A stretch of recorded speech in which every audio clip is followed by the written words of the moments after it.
Birds sang over the manicured lawns, fountains sparkled in rhythm with the sun, and somewhere between the echo of heels and laughter, Isabella Knight existed like a melody that refused to stay on one note for long. She stood on her balcony, sipping coffee from a porcelain cup that probably cost more than most people's rent. The air carried the scent of roses and fresh-cut grass, the kind of morning that looked like it had been carefully painted rather than lived. And there he was again. Ethan Cole, her personal statue of seriousness, her human definition of discipline. He crossed the courtyard in his black uniform, posture so perfect it could balance a book, eyes sharp enough to detect a threat in a flower petal. "Good morning, Mr. Earthquake-Proof," she called, voice floating down like sunlight.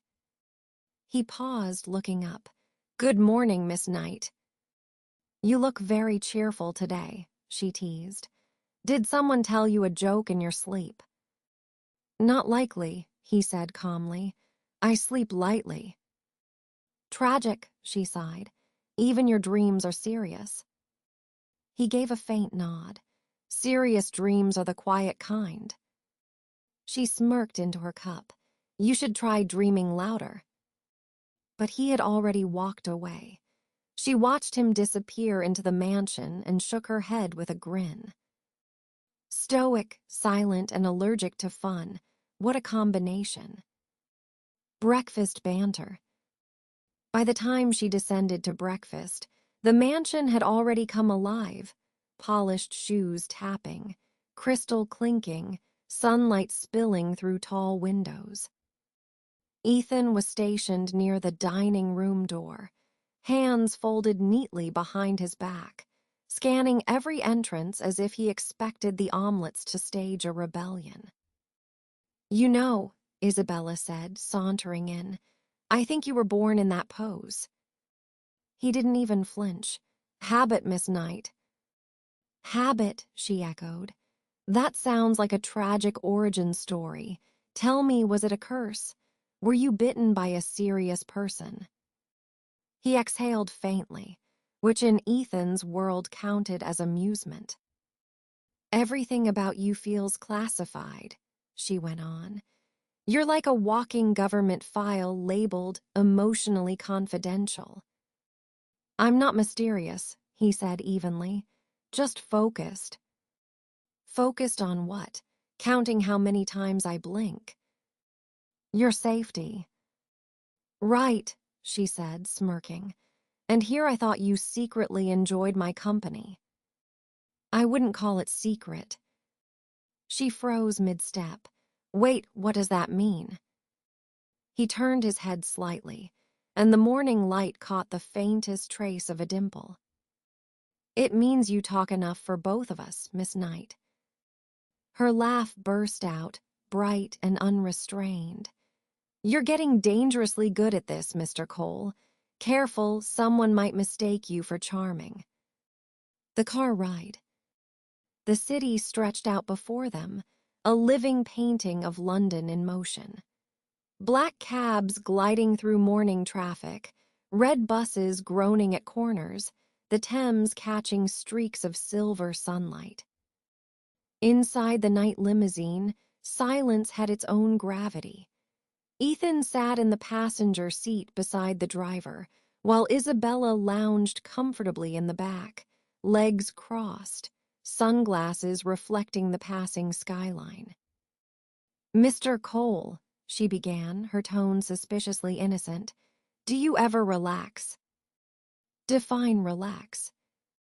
"Exactly what I feared," she muttered. "You probably think relaxing is reorganizing the emergency exits." "I prefer to be prepared," he said simply. "Prepared for what? A rogue pigeon attack?" He turned his head slightly. "You'd be surprised." She laughed, a bright, melodic sound that made the driver smirk quietly. "Do you ever joke, Mr. Cole?" "When appropriate." "And when is that?" when it doesn't compromise professionalism. She sighed dramatically. How do you even survive without sarcasm in your diet? I've built immunity. Impressive, she said. I suppose emotions are also off the menu. He met her eyes through the rearview mirror, calm, steady, unreadable. They tend to interfere with clarity. She said thoughtfully. Clarity is overrated. Chaos makes life interesting. Chaos makes my job harder. That's the point, she said sweetly. Keeps you from getting bored. He said nothing, but the corner of his mouth twitched. Was that, she leaned forward dramatically, a smile? Did I just see it? Reflection, probably, he said dryly. Ah, yes, the reflection of suppressed joy. How tragic. Ethan adjusted his cufflink, his universal gesture for ignoring her entirely. Do you ever take a break from overachieving? She continued. You even sit like you're protecting the car. Old habit. You and your habits. One day I'll break one.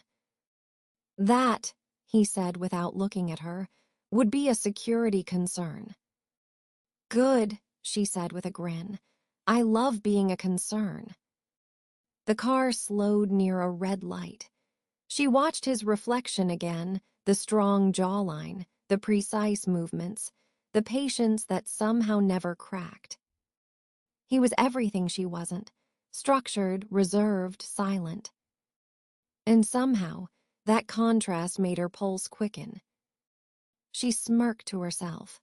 You know, Mr. Cole, you'd be terrifying if you weren't so weirdly fascinating. He didn't answer, but the silence between them grew softer, no longer heavy, just quietly alive. Office encounters. At Knight Corporation, marble floors gleamed like mirrors, and assistants hurried with clipboards like flocks of nervous birds. Ethan walked a few paces behind Isabella, her shadow in a black suit, ever alert. During a board meeting, while executives debated market expansions, Isabella leaned slightly toward him and whispered, On a scale of 1 to 10, how much do you hate this? I don't rate emotions. She grinned. You should start, it's very therapeutic. When the meeting ended, she signed a document with a flourish. There, done. Tell the world the nights are expanding and my bodyguard still hasn't blinked. I did, Ethan said quietly. Ah, progress. Next, we'll work on smiling for more than 2 seconds. The lunch teas. The garden was alive with color, sunlight melting into green, a gentle breeze carrying the perfume of lavender and roses. Isabella sat beneath the canopy, poking half-heartedly at her salad while Ethan stood a few feet away, perfectly composed. You know, she said, if you stand there any longer like a royal guard, I might start saluting you. I'd advise against that. Why? Would it ruin your mysterious aesthetic? It would attract attention. Good, she said lightly. I like attention, especially yours. His gaze flicked toward her, just a second too long to be purely professional. I prefer to avoid becoming part of your entertainment, Miss Knight. Oh, but you already are, she teased. You're my favorite puzzle. He crossed his arms again, and she smiled in triumph. Ah, the famous pose. You should trademark it. Call it the Cole defense mechanism. No charge, he said smoothly. It's complimentary. Her laughter burst out, echoing through the garden, bright, unguarded, impossible to ignore. For a fraction of a second, he smiled too, the smallest, most disobedient curve of his lips. Careful, Mr. Cole, she said playfully. If you keep doing that, I might start thinking you like me. I like quiet environments, he replied, eyes on the horizon. Touché, she said, chuckling. Then you're definitely in the wrong job. The elevator incident. Later that afternoon, as they left the office, the elevator jolted to a stop halfway down. The lights dimmed. Fantastic, Isabella muttered. Trapped, my dream come true. Ethan pressed the emergency button, utterly calm. You're very composed, she noted. Most people would panic. I don't panic. Not even when you're trapped in a small box with a talkative woman. He glanced at her. I've faced worse. Charming, she said. You should put that on your resume. After a moment, she added softly, Does anything ever scare you, Mr. Cole? He looked at the panel light, thinking, Negligence. She blinked. That's very on brand. The elevator shuddered back to life. Saved by electricity, she sighed. And I was just about to ask your favorite ice cream flavor. Evening thoughts. That night, Isabella sat before her vanity, brushing her hair in the soft glow of lamplight. Her reflection smiled back, serene, elegant, but her mind wasn't quiet. She did want him. Not romantically, not yet. But she was endlessly curious, drawn to the calm, the control, the quiet storms behind his stillness. Why do you hide behind silence, Mr. Cole? She murmured. Don't you know silence is the loudest thing a heart can wear? She laughed at herself. Brilliant, now I'm writing poetry about my bodyguard. Outside, Ethan stood under the moonlight, tall, motionless, blending with the night like it belonged to him. If he'd looked up, he might have seen her watching, the faintest smile on her lips, eyes soft with something dangerously close to admiration. But he didn't. He never did.